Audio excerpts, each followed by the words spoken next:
Hey guys, Friendshipper here. So there we go. I bought the new outfit for the girls.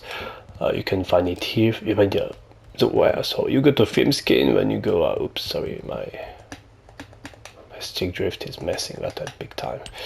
There you go. So what I like to do is to go to view related products and I go arena render. Okay, this here costs you 1,550, which is equal to a whole fucking bunch, like 25 euros, whatever. This one here cost me 750, so way less. I only have the outfit, which is what I give a fuck about. I don't care about these three things. Okay, that basically costs you double if you buy this bundle. Okay, so there we go. The cool thing with these sets, I would say, is that when you buy one of them, if you do unlock if you do put a color on one of them, because it is a common skin, every girl can then use that color. Okay, so it's kind of cool. I can switch it if I want. Okay, but I don't. For Ines, I went with just big stuff. So let's just go with it now. So Ines against the Ice Maiden in Colossus, big bad Colossus. So there is a arcade tuning, there is a build, there is a build for the gun, there is a build for this gun, components, reactor, and the inversion reinforcement. Now let's just explain to you guys how do you do with that. So this Ines Colossus build for the Ice Maiden. There is a little bit of a gameplay of the background. I thought I don't know, just tell me if it's better for you guys, because I showed you the build anyways, so I thought I could just put some gameplay and explain to you over that gameplay what's up with the build and how it works.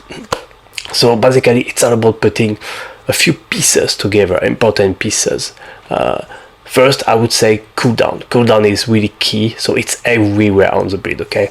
From the arcade tuning to the reactor to the mod you are using, the extra 6.1% you get there, and they are really, really important in my opinion, okay? So there's, I would say, that side of the build which is super, super special and important. Then there is, I would say, a decent amount of skill power coming from some mods, as you have seen. Then critical hit damage and critical hit rate obviously goes together through the mods I use, and not just the mods. Okay, so the arcade tuning, more I would say, let's just cover that a little bit, I guess. So here I didn't go with any mutant cells. Okay, that's intentional. I really, really wanted to get my critical hit rate up high.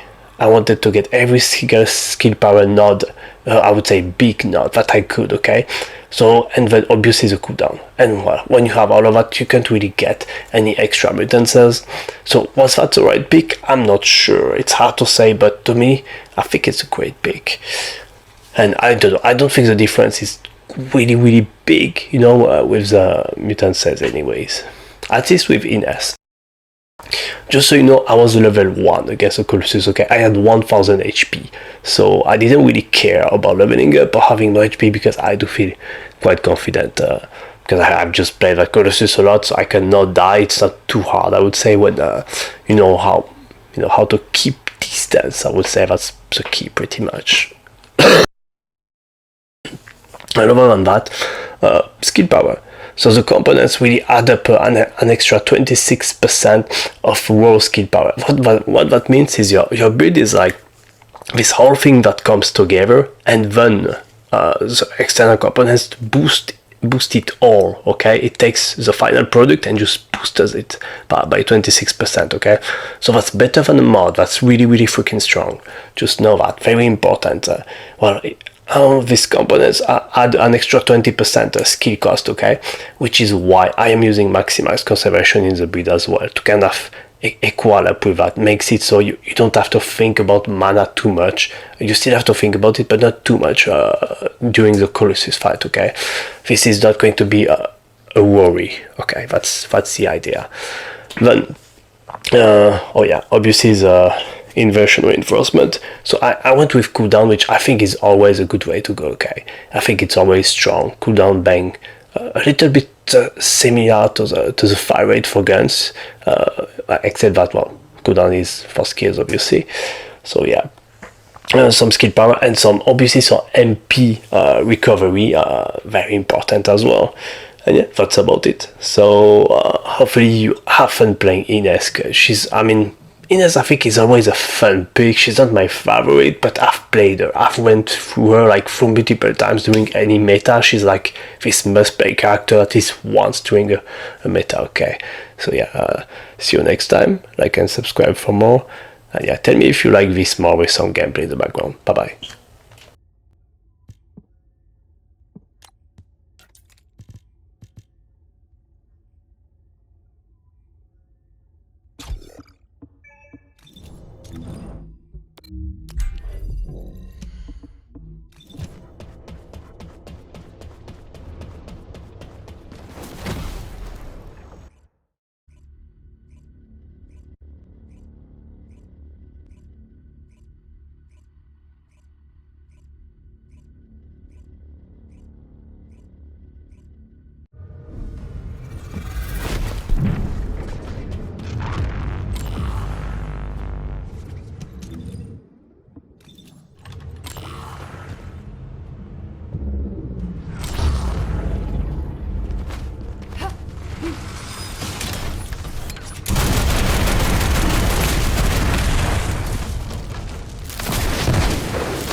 There's no getting away.